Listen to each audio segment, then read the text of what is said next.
Hello दोस्तों, मैं ये एयर प्योरीफायर अभी लगभग 2 साल से यूज़ कर रहा हूँ। और इसको लेने का primary reason air quality index, air pollution ये सब नहीं था। मेरी डॉटर जो है उसको डस्ट एंड मोल्ड एलर्जी है। और मैंने बहुत ऑनलाइन रिसर्च किया था। मैंने देखा कि शार्प का जो प्लाज्मा क्लस्टर टेक्नोलॉजी है इसमें काफ़ी हद तक हेल्प करता है। तो वो प्रॉब्लम तो सॉल्व हो गया। उसके साथ ही साथ मुझे जो बेनिफिट्स नज़र आए with respect to air quality, तो वो भी काफ़ी अच्छे थे। और वही सारी चीज़ें हम इस वीडियो में डिस्कस करेंगे। साथ ही साथ देखेंगे कि लॉन्ग टर्म में मेंटेनेंस क्या क्या रहता है और उसका कितना पैसा लगता है, क्या क्या चेंज करना पड़ता है, वो सारी चीज़ें भी डिस्कस करेंगे। तो वीडियो एंड तक ज़रूर देखना। तो सबसे पहले देखते हैं कि ये काम कैसे करता है। इसके आगे के साइड में आपको एक कंट्रोल पैनल मिलता है जिस पे पावर बटन है, हेज़ का मोड है और एक मोड बटन है जिससे आप अलग अलग मोड्स में स्विच कर सकते हो। एक ऑटो मोड है, हाई स्पीड मोड है, स्लीप मोड है और एक नॉर्मल मोड है। और यहाँ पे राइट हैंड साइड में टाइमर का भी ऑप्शन है। और ये हो गया आगे का कंट्रोल पैनल। पीछे के साइड में इसके एक्चुअल फिल्टर्स है। तो पीछे के साइड में है 3 स्टेप फिल्ट्रेशन।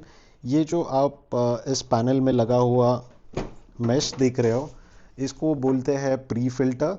तो ये जो बड़े वाले डस्ट पार्टिकल्स होते हैं उसको कैप्चर कर लेता है और यहाँ पे ही वो अटक जाएंगे। और ये जो है वो वॉशेबल है। तो आप इसको प्लेन वाटर या फिर माइल्ड सोप से इसको धो सकते हो। नेक्स्ट जो फिल्ट्रेशन है यहाँ पे, वो है डीओडोराइजिंग फिल्टर। तो ये मैंने रिसेंटली रिप्लेसमेंट लिया है। इस पे आप इंस्ट्रक्शंस देख सकते हो कि डू नॉट वॉश लिखा है। और जो इनिशियली प्रोडक्ट के साथ आया था वो थोड़ा सा डिफरेंट था, बट आई थिंक ये इम्प्रोवाइज्ड वर्जन है।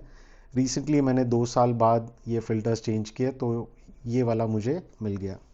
और इसका काम ये है कि जो भी ओडर या बदबू रहती है आपके घर में, वो कैप्चर हो जाएगी इसमें और आपके रूम में फ्रेशनेस रहेगी।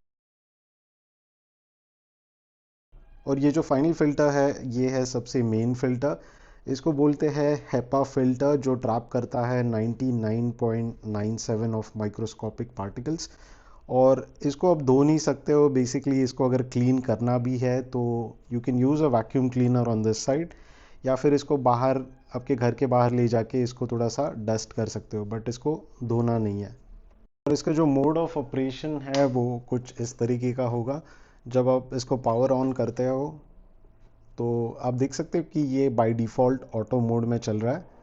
और जैसे ही ये डिटेक्ट करता है कि आपका जो एयर क्वालिटी है वो अच्छा नहीं है, तो ये इसका जो फ़ैन स्पीड है वो इंक्रीज़ हो जाता है इन ऑटो मोड। एंड पीछे की साइड से ये बेसिकली क्या करेगा, तो यहाँ से जो है एयर अंदर आएगी and after it is filtered room में रिलीज़ हो जाएगी। तो ये प्रोसेस कंटिन्यूसली चालू रहेगा।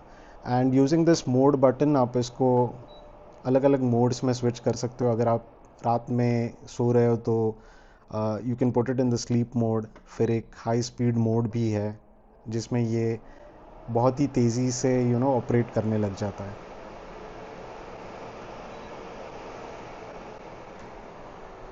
तो अब हमने इसका जो है बेसिक वर्किंग मैकेनिज़्म तो देख लिया। अब अगर इसके बेनिफिट्स की बात की जाए तो मेरा जो पर्सनल एक्सपीरियंस है, ऑल्दो मेरे पास कोई AQI का डिवाइस नहीं है कि मैं कितना AQI घर में है वो चेक कर सकूं। बट मैंने जो नोटिस किया कि विंटर्स में जो है बहुत ही जो पोल्यूशन है वो इंक्रीज़ हो जाता है, क्योंकि the air outside is dry और वो ज़्यादा पोल्यूशन वाले जो पार्टिकल्स है उसको कैप्चर कर लेता है। और इस केस में अगर आप इसको घर में लगाओगे तो यूल नोटिस कि जो एयर क्वालिटी है वो काफ़ी हद तक इम्प्रूव हो जाता है। You'll feel the difference. And मैंने ज़्यादा करके देखा कि जो स्लीप डिसऑर्डर्स थे मुझे, वो भी मेरे निकल गए। अब मैं पीसफुली जब ये लगाता हूँ तो 8 से 9 घंटे आराम से नींद आ जाती है। तो आई एम अज्यूमिंग कि this is working as expected. Assuming तो नहीं, but yeah I can say that it is working as expected. और जो मैंने दूसरी चीज़ बोली थी with respect to my daughter's allergy, तो मॉनसून में क्या होता था कि जब ह्यूमिड रहता है बाहर और जो अंदर की घर की डस्ट है वो मोल्ड में कन्वर्ट हो जाती है, तो मेरी डॉटर को स्किन पे रैश वगैरह आने के, तो ये यूज़ करने के बाद उसमें भी काफ़ी इम्प्रूवमेंट है। ऑलमोस्ट 90 to 95% वो कम हुआ है। तो आई can say that this product really works. तो गाइज़ ये था एक long term review of this sharp air purifier. ये कोई स्पॉन्सर्ड वीडियो नहीं है, मुझे कुछ पैसे नहीं मिलते इसके लिए, बट जो अच्छी चीज़ें हैं उनको मैं हमेशा प्रमोट करता हूँ मेरे चैनल थ्रू। तो अगर आपको इस प्रोडक्ट के बारे में कोई भी क्वेश्चन हो तो आप नीचे कमेंट्स में लिख सकते हो और मैं उसको आंसर कर दूंगा। एंड अगर आपको वीडियो अच्छी लगी हो तो लाइक ज़रूर करना और चैनल को सब्सक्राइब भी करना। Thank you.